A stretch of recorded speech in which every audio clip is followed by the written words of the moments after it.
네, 안녕하세요. 11시 터닝포인트 진행의 이수연입니다. 국내 증시 지금 파란불 켜고 있는데요. 정말 가파르게 낙폭을 줄여가고 있습니다. 이 기세라면 조금 뒤에 플러스권 전환까지도 기대되는 그런 흐름입니다. 일단 엔비디아 실적 발표 하루 앞두고 마이크로소프트에서 데이터 센터에 대한 투자 계획 일부 취소한다라는 소식 나오면서 나스닥이 1%대 하락했습니다. 다만 국내 증시는 그런 영향을 전혀 받지 않는 것으로 보이고요. 지금 한국 증시는 미국에 대한 영향보다는 기존의 한국 증시가 가지고 있던 뉴스 플로우 그리고 이 수급 순환매에 더 많은 영향을 받아가고 있습니다. 오늘 반도체 소재 부품단 그리고 조선주, 중국 수혜주 같은 종목들 상승세 보이고 있고요.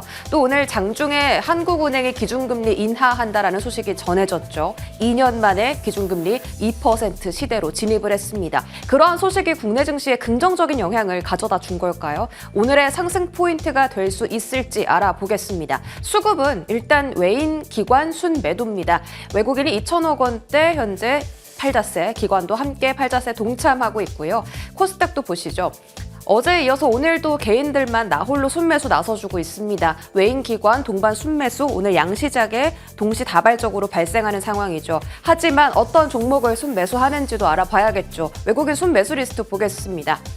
삼성 바이오로직스 1등으로 담고 있습니다. 기준금리 인하한다라는 소식에 제약바이오 종목들이 약간은 꿈틀거리는 움직임이었거든요. 삼성 바이오가 CDMO 쪽으로 다시 한번 매기를 잡을 수 있을지도 함께 확인해 보시죠. 이외에도 어제부터 급등합니다. HLB 그리고 휴젤까지 오늘 순매수 리스트에 자리했습니다. 포스코홀딩스 여전히 들어가 있네요. 이 차전지 관련 종목들 바닥에서 많이 올라오고 있습니다. 이제는 실적보다는 조금 센티멘트적인 투자 심리적인 부분에서 많은 영향을 받는 것 같습니다. 긍정적인 소식들이 조금씩 나오고 있고요. 한화 에어로스페이스 오늘 또 신고가입니다. 대단합니다. 방산주에 대한 시선은 어떻게 가져갈지 잠시 뒤에 체크해 보시죠. 기관 순매수 보시죠.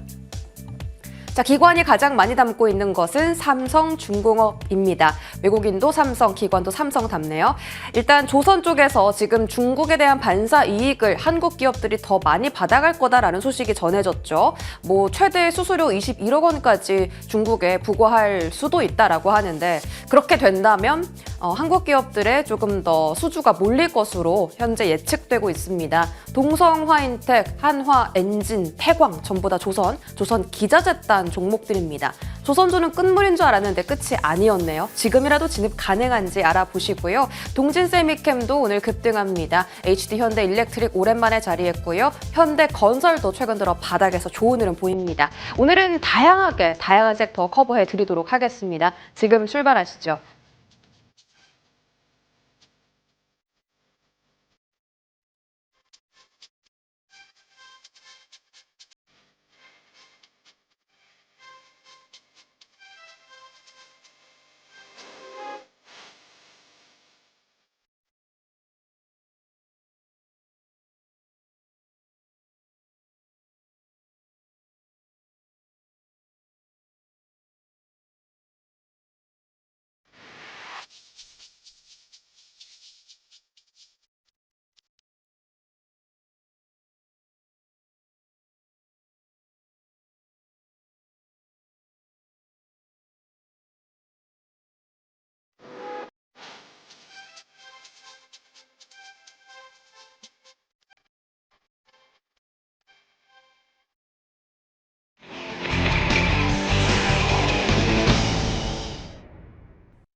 네, 오늘 장 탑10은 업사이클 리서치 유창희 본부장 함께합니다. 어서 오세요.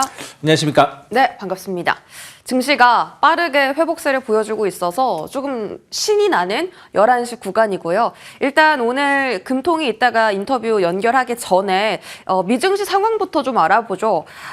나스닥이 1% 정도 하락했고요. 박스 하단까지 내려왔습니다. 일단 갑자기 이 다우존스 지수도 그렇고 추세 이탈을 하게 된 게 미국의 경기 침체 발생 우려 때문이거든요. 이게 오늘 장에는 우리 증시에 영향을 안 미친다고 해도 좀 장기적으로 침체 이슈가 계속 나오면은 국내 증시 영향을 받을 수밖에 없거든요. 미증시는 조정장이 시작된 겁니까? 미국 증시는 사실은 미국 증시뿐이 아니라 작년에 강했었던 국가들, 미국, 일본, 대만 증시를 보시면 사실은 계속 박스권의 흐름을 보여주고 있습니다. 방향성이 없다라는 것이죠. 그런 와중에 이제 지난주에는 박스권 상단을 돌파를 시도했다가 지금 좀 내려오는 상황이거든요. 저는 좀 조심스러운 거는 다우존스 같은 경우는 자칫하다가는 이제 쌍봉 가능성도 일봉상 좀 열려 있고, 나스닥 같은 경우는 박스권 하단까지 내려와 있는 상황이기 때문에 여기서 다시 한번 강한 반등에 성공을 하지 못한다라면 제법 센 조정이 한번 나올 수 있다 생각을 좀 하고 있습니다. 그러면 저는 우리나라 증시는 거기에 맞춰서 약간의 조정 가능성을 열어놔야 된다 생각을 좀 하고 있어요. 지금은 어떻게 보면 잘 버티고 있다 생각하고 있거든요. 그러니까 지난주 금요일, 뭐 월요일, 오늘 어쨌든 약간 잽을 맞았더라도 시장에서는 잘 회복을 하는 모습을 보여주고 있지만, 만약에 좀 그 미국 증시가 좀 추세가 이탈하는 모습을 보여준다라면 단기적인 조정이 나올 수밖에 없는 게 뭐 약간의 동조 현상도 있겠습니다만은, 사실 우리나라 증시도 1월 첫날 대비해서 코스피가 장중에 10% 이상 오르기도 했었고, 코스닥은 한 14% 정도 올라갔었다라는 것이죠. 그래서 여기에 따른 약간 차익선 매물이 나올 수 있는 자연스러운 조정이 필요한데, 미국 증시의 조정이 좀 한번 세게 나온다라면 그것을 핑계 삼아 나올 수도 있다 생각하고 있고, 최근에 강했었던 홍콩 증시도 오늘 한 마이너스 2%인가요? 아까 제가 확인했을 때는 그 정도 조정이 나온 걸 감안한다라면 지금은 단기 조정 가능성을 좀 대비를 해야 된다. 다만 이게 조정인 것이지 다시 뭐 지난 1월 저점대로 떨어지는 하락은 아니다. 네. 그래서 조정 시에는 매수 관점으로 시장을 대응하는 건 맞지만, 저는 한 목요일 새벽이죠. 네. 엔비디아 실적을 확인하고 그러면서 어떤 종목을 사야 될지를 고민하는 게 맞지 않을까. 지금은 좀 급하게 접근할 필요는 없지 않을까 판단하고 있습니다. 아, 좋습니다. 일단 미증시 포함해서 작년에 많이 올랐던 지수들은 조정에 대한 어떤 빌미가 필요했고, 그것이 지금 경기 침체로 미증시에서는 작용하고 있는 것이고, 국내 증시도 1월부터 많이 올랐잖아요. 이제 미증시가 한번 조정을 강하게 주면 국내 증시도 조정 가능성이 있다. 다만 매수 기회가 있다라고 하셨고요. 엔비디아 실적 발표 이후에 좀 구체적으로 그럼 섹터에 대한 흐름 잡아보죠. 지금 삼성전자의 흐름이 상당히 방어적입니다. 0.7%대 상승하고 있고요. 지금 중국의 이구 환신이 쏘아 올린 작은 공이 아니라 큰 공이에요. 레거시에 대한 회복 이야기가 계속 나오고 있잖아요. 모바일 디램, PC 디램 플러스권으로 전환을 했습니다. 이제 중국 양회까지 3월 달에 앞두고 있어서 부양책에 대한 기대감까지 같이 좀 커지고 있는 시기입니다. 삼성전자 같은 경우는 엔비디아 실적 발표 이후에 보라고 하셨지만 뭐 지금 구간에서는 어떻게 대응하면 좋아요? 뭐 사실은 삼성전자는 지금 만약에 하이닉스나 삼성전자냐 그러면 조금 삼성전자가 도피처가 될 수도 있다 생각을 좀 하고 있어요. 왜 그러냐면 엔비디아 실적 영향을 상당히 좀 적게 받을 수 있는 기업인 것이죠. 하지만 만약에 엔비디아 실적이 정말 좋게 나온다 그러면 하이닉스가 주가의 반응을 좀 강하게 보여줄 수 있기 때문에 목요일 이후에는 하이닉스에 더 집중할 수도 있겠지만, 그게 아니라 그러면 그냥 어정쩡한 실적 혹은 어정쩡한 가이던스 이런 부분들 때문에 주가가 조정이 아니라 그냥 횡보를 보인다고 하더라도, 그렇다면 하이닉스보다는 삼성전자 쪽이 조금 더 나올 수 있다라고 생각하고 있습니다.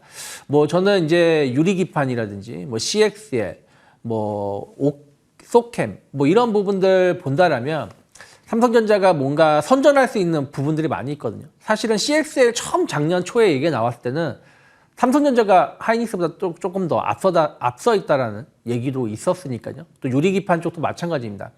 뭐 하이닉스 쪽에 대한 어떤 기대감도 있지만 삼성전자도 뭐 삼성전기라든지 이런 부분들을 잘 활용한다라면 충분히 전 좋은 결과 볼 수 있다라고 생각하고 있기 때문에 충분히 삼성전자 지금 정도는 좀 한번 매수를 해볼 수 있는 위치다. 거기다가 주요 3사가 생산량을 공급량을 좀 축소하는 부분들도 좀 빠르게 제품 가격이 좀 반전될 수 있는 모멘텀을 만들어지고 있지 않나 판단하고 있습니다. 좋습니다. 삼성전자는 매수 적절한 구간에 왔다라고 판단해 주셨고, 그럼 밸류체인 단도 삼성 쪽으로 봐야 되나요?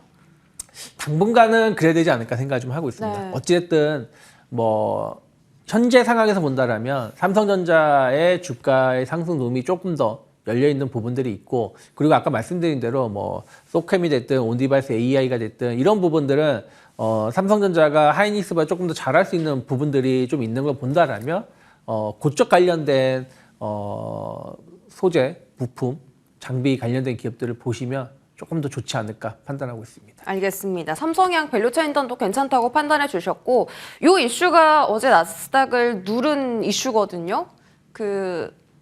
이거 아니죠? 이거 말고 MS 우려로 업종 전반 하락 여기 네. 있네요. 데이터 센터에 대해서 뭐 투자를 일부 철회한다고 했는데 그게 사실은 지역별로 이렇게 비중을 조절하는 것이지 투자 계획을 철회하는 것이 아니다라고 MS 측에서는 좀 입장을 밝혔어요. 그럼에도 불구하고 지금 투자 심리가 이미 한번 꺾여버리니까는 엔비디아도 3% 정도 급락이 나왔거든요. 이거는 국내 증시 영향 없습니까? 없다 그러면 거짓말이죠. 네. 그러니까 오늘 약간 변압기, 전력기기 쪽도 좀 조정이 나오고 있고, 반도체도 하이닉스 향. 사실 하이닉스가 3일 연속 이런 식으로 한 3% 전후로 해서 조정받는 거는 상당히 드문 일인데, 어찌됐든 약간의 영향이 아예 없진 않다 생각 좀 하고 있어요. 이제 시장에선 그런 것 같아요. 그러니까 마이크로소프트가 올해 800억 불 정도인가요? 투자를 하는 부분들에 대해서 어떤 변화는 없다 계속 말을 하고 있어요. 근데 결국엔 시장은 내년에 대한 어떤 불확실성을 좀 계속 바라보고 있는 것이 아닌가 생각을 좀 하고 있습니다. 그래서 간밤에 나온 뉴스는 사실은 뭐 주요 말씀하신 것 지역별로 제품을 좀 이렇게 투자 시기라든지 뭐 이런 부분들에 대한 어떤 조정인 것이지, 마이크로소프트가 이것을 투자를 뭐 800억 불 하기로 했었던 걸 뭐 600억 불이나 500억 불로 줄일 가능성은 아직은 전 없다라고 보고 있지만, 올해는 투자를 계속 잘하지만 내년에 대해서의 어떤 불확실성, 그리고 또 결국엔 돈을 벌 수 있느냐 없느냐의 여부인데, 지금 클라우드 서비스를 마이크로소프트에서 좀 구글로 일부 변경하고는 기업들도 있다라는 뉴스들도 좀 영향을 좀 미쳤다 생각하고 있습니다. 그래서 결국에는 이 모든 거는 젠슨 왕이 풀어줘야 된다 생각을 좀 하고 있어요.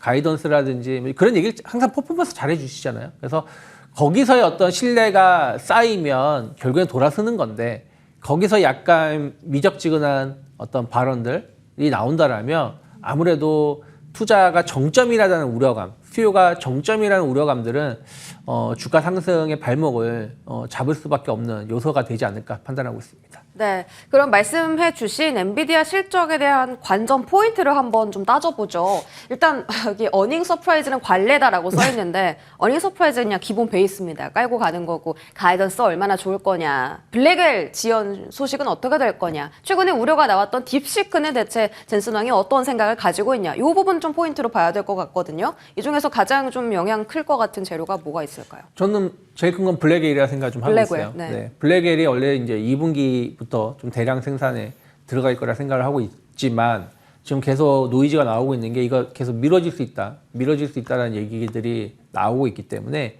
이게 뭐 여기에 대한 불확실성을 해소시켜주는지가 좀 제일 중요하다 생각을 좀 하고 있고, 결국 또 가이던스라고 생각을 좀 하고 있습니다. 앞으로 어떤 기존의 매출은 항상 좋게 나오지만 이제 매출 성장이 좀 조금씩 좀 둔화되는 부분들이 좀 있기 때문에, 이러한 부분들에 대해서 어떤 식의 말을 해주는지가 중요하다 생각하고 있고, 사실은 저는 만약에 엔비디아가 이번에 좀 실망스러운 어떤 발언들, 실망스러운 내용으로 주가가 조정이 나온다고 하더라도 여기서 추세로 쭉 빠진다라고 보고 있지는 않아요. 하락을 한다고 해도 지난번 딥시크 영향을 받았을 때 2월 초에 영향을 받았을 때의 하단 정도까지 어떤 조정, 혹은 거기서 조금 더 조정이 나온다고 하더라도, 사실은 저는 실적보다는 3월달 GTC 쪽에 많은 관심이 포커스가 맞춰져 있다고 생각하고 있거든요. 그래서 일정 부분 크게 조정이 나와도 전 강한 반등은 나올 수 있다고 생각하고 있습니다. 하지만 이건 강한 반등인 것이고 그냥 박스권 흐름들 아니겠습니까? 그러면 아무래도 국내 기업들에 대해서는 아까 말씀드린 것처럼 하이닉스 같은 경우는 엔비디아가 빠졌을 때 크게 조정을 받고 엔비디아가 반등을 준다고 해도 반등이 좀 제한적일 수도 있지 않을까 생각을 좀 하고 있습니다. 알겠습니다. 블랙웰이 가장 중요한 관전 포인트 될 것이고, 물론 실적 발표도 중요하지만 3월 달에 또 엔비디아 GTC에 대한 부분도 저희가 간과할 수 없겠다라고 포인트 짚어주십니다. 유리 기판도 한번 체크해 볼까요? 오늘 태성이 거의 뭐 상한가 직전까지 슈팅이 나와요. 유리기판 테마의 특징은 기존 강했던 종목들 강세 보이는 게 아니라 좀 새로운 종목들이 지금 수급을 받아가고 있다라는 거겠죠. 이쪽에 대한 시선은 어떻게 잡아요? 이제 어저께 액침 냉각이 강하게 올라왔었죠. 네. 오늘 아침까지는 뭐 삼성공조만 좀 상승을 했었고 나머지 기업들은 크게 오르진 못했었는데 그럼 당연히 액침 냉각이 움직이면 유리기판이 같이 움직일 수밖에 저는 없다라고 생각을 좀 하고 있어요. 그래서 이제 오늘 태성이 상당히 지금 강한 모습을 보여주고 있다라고 생각하고 있고 뭐 필옵틱스라든지 관련된 기업들이 주가가 움직임이 나오고 있다 생각 좀 하고 있어요.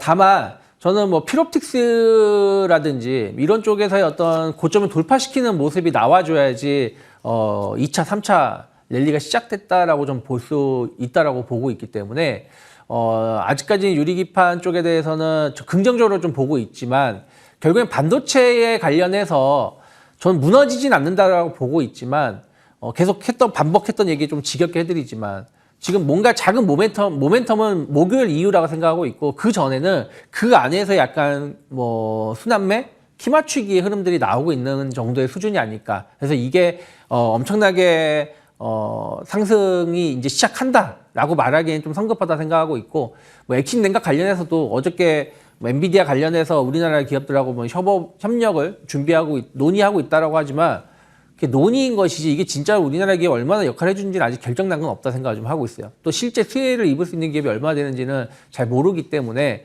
이런 부분들에 대해서의 어떤 접근은 조금은 확인하고 대응하는 게 맞지 않을까 판단하고 있습니다. 네, 지금 금통위에서 이제 기자회견 시작했는데요. 지금 한번 만나보고 오시죠.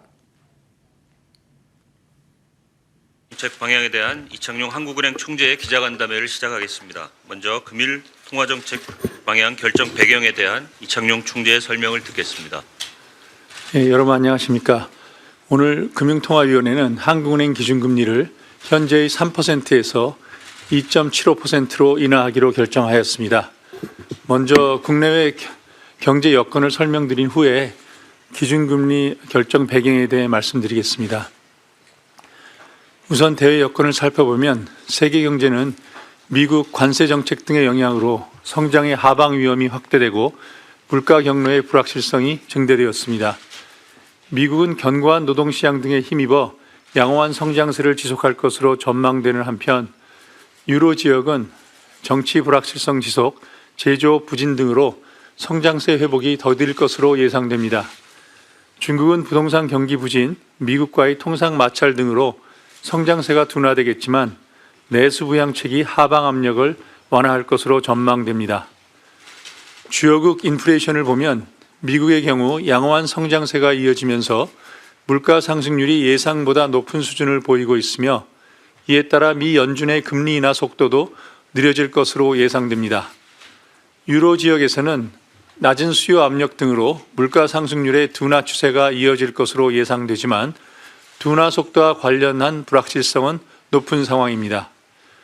국제금융시장에서는 그간 크게 확대되었던 미 신정부 경제정책에 대한 우려가 다소 완화되고 러시아 우크라이나 종전 가능성이 부각되면서 미 달러와 강세 흐름이 일부 되돌려지고 주요국 장기 국채 금리는 하락하였습니다. 다음으로 대내 여건을 살펴보면 국내 경제는 소비가 부진한 가운데 수출 증가세가 약화되는 등 성장 둔화 흐름세가 지속되었습니다. 비상계엄 사태 이후 정치 불확실성 확대로 경제 심리가 위축된 가운데 폭설, 한파 등 기상 요인도 더해지면서 소비 회복세가 크게 약화되었습니다. 수출은 조업일수 축소 등으로 1월 중 큰 폭 감소한 데 이어 2월에도 증가세가 약한 모습입니다. 국내 물가를 보면 1월 중 소비자 물가 상승률이 국제 유가 및 환율 상승의 영향으로 2.2%로 높아졌지만 근원 물가 상승률은 1.9%로 1% 후반 수준을 유지하였고 단기 그대 인플레이션은 2월 들어 2.7%로 소폭 낮아졌습니다.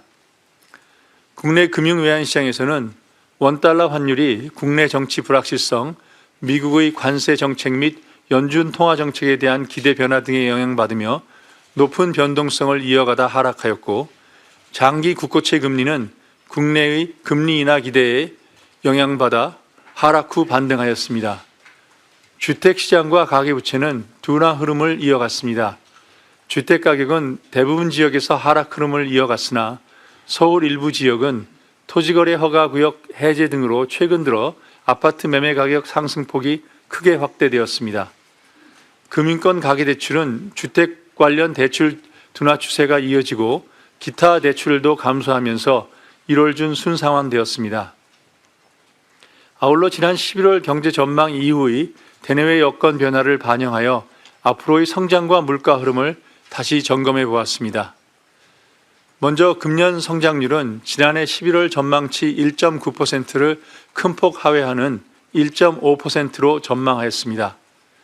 이렇게 성장률이 큰 폭으로 조정될 수 있는 점을 감안하여 지난 1월에 중간 점검을 통해 금년 성장률이 1.6에서 1.7% 정도로 낮아질 전망이라고 미리 말씀드린 바 있습니다.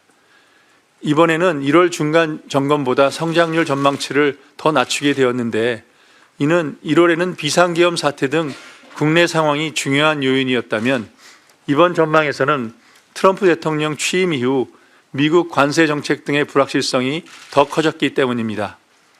구체적으로는 지난 1월 전망에서는 중국에 대한 관세는 2, 4분기 이후 여타 국가에 대한 네, 지금 이창용 한국은행 총재의 기자회견을 좀 살펴보고 오셨는데요. 올해 첫 기준금리 인하입니다. 한국의 경제 성장률도 지금 둔화될 것으로 지금 전망이 되고 있어서 이 내수 경제를 살리기 위해서 이제 금리를 인하했다라고 하는데 이것이 올해 국내 증시에 좀 긍정적인 영향을 미칠 수 있겠습니까? 저는 뭐 긍정적인 영향을 줄 수 있다 생각을 좀 하고 있어요. 그러니까 무슨 말이냐면 물론 이제 금리 인하의 효과가 있다 없다 뭐 특히 환율적인 부분들 뭐 이런 여러 가지 논란이 될 수도 있겠습니다만은 일단 경제 성장률이 1.5%를 하향했다라는 부분들 상당히 좋지 못하기 때문에 경기 부양을 할 수밖에 없다라는 것이죠. 그럼 금리는 제가 보기에는 분기당 1회 정도씩은 추가적으로 인하 가능성이 올해 열려 있지 않을까라고 저는 생각을 좀 하고 있고 그러면은 의외로 지금 경기가 안 좋다라는 인식은 향후에는 좀 개선될 수 있다는 어떤 기대감들이 또 주가를 끌어올릴 수 있다 생각을 좀 하고 있어요. 뭐 대표적으로 뭐 독일 증시 뭐 맨날 경제 최악이다 하는데 주가는 신고가입니다. 네. 프랑스도 여러 가지 뭐 정치적 이슈, 뭐 경제적 논란이 있었지만 최근에 보면 작년 여름에 주가까지 올라왔어요. 항상 경기는 후행하는 것이고 증시는 선행하는 부분들이기 때문에 저는 증시에는 좀 긍정적인 영향을 중장기로 봤을 때는 줄 수 있지 않을까 판단하고 그렇죠. 있습니다. 경기는 후행이고 증시는 선행이다. 예, 지금 증시에는 호재로 작용할 수 있다라고 판단해 주셨습니다. 자, 독일 이야기 나와서 그런데요. 조선 쪽 궁금합니다. 독일에서도 지금 그 중국 견제를 좀 강하게 하다 보니까 미국에서 지금 독일에서도 하나오션 같은 쪽 이제 국내 선박 기업들의 수주를 주기 위해서 검토 중이다 이런 소식이 나왔거든요. 중국에서도 우리나라 통과하려면 중국 너희 통과할 때마다 21억 내라 네. 이런 거 지금 검토 중이라고 합니다. 조선주가 심상치 않아요. 높다고 얼마 전에 리포트가 나왔잖아요. 가격이 네. 높다고. 그게 아니었나 봐요? 그 높다고 나온 거는 하나오션, 뭐 현대중공업 정도 수준이 아닐까 생각하고 있어요. 그러니까 무슨 얘기냐면 그 높다라는 기준이 많이 올랐기 때문이죠. 하나오션 한 달 반 만에 시가총액이 2배가 됐습니다. 그냥 2배가 아니라 한 11조 이상 늘어났어요. 현대중공업도 마찬가지죠. 꽤 많이 올라왔다는 것이죠. 근데 이 두 개 기업은 사실은 MRO에 대한 어떤 기대감으로 주가가 상당히 상승이 좋았다라면 사실 삼성중공업, 현대미포 주가를 보면 재미없습니다. 오히려 현대미포 같은 경우, HD 한국조선해양 같은 경우는 최근에 좀 계속 조정을 받았던 걸 감안한다면 이들 기업하고는 구분을 해야 된다 생각하고 있습니다. 거기다가 지금 이제 주목을 받는 거는 지난주부터 주목받는 거는 뭐 LNG선, 컨테이너선, 뭐 VCLL 뭐 이런 기업들이거든요. 이런 배들이거든요. 그럼 이런 것들은 기존의 삼성중공업이 됐든 현대미포가 됐든 다 잘하는 분야이거든요. 거기다가 이제 중국 규제가 결국 배를 만들 수 있는 국가가 한국, 일본, 중국밖에 없잖아요. 그러면 뭐 이게 다 우리나라 온다라 말은 못하지만 우리나라의 어떤 수주가 더 들어올 수 있다는 얘기는 2028년, 29년에 대한 어떤 수주에 대한 불안감을 해소시켜줄 수 있다. 이것만으로도 주가는 상당히 긍정적인 영향을 줄 수 있지 않을까 판단하고 있습니다. 알겠습니다. 지금 LNG랑 컨테이너선 쪽에 좀 더 주목받고 있다라고 하셔서 이제 하나오션은 해군 함정 MRO 쪽으로 많이 오른 거니까 조선에 대한 시선이 좀 바뀐 것이지 이 주가가 다 높다라고 평가하기엔 아직은 이르다 이렇게 좀 해석하면 되겠네요. 방사는요. 지금 유럽에서도 자주국방 분위기가 강해지고 있거든요. 뭐 방산도 마찬가지라 저는 생각을 좀 하고 있어요. 어쨌든 이제 미국이 경찰 국가 역할을 안 하겠다라는 것이고, 그러면 주요 국가들이 무기 수입을 더 늘릴 수밖에 없는 것인데, 우리나라 기업이 미국하고 경쟁을 할 수 있는 이유 중에 하나가, 미국은 어떻게 보면 공격형 무기라면 우리나라 무기는 다 방어형 무기라는 것이죠. 그렇기 때문에 공격형 무기는 사실은 뭐 미국도 잘 만들기도 하고 독일도 잘 만들기도 하지만, 이 방어형 무기를 잘 만드는 기업은 많지가 않다라는 것이죠. 근데 우리나라 기업들이 뭐 러우 전쟁이라든지 뭐 이런 부분들로 대해서 기술력이 확인되었기 때문에 또 가격도 상대적으로 저렴하죠.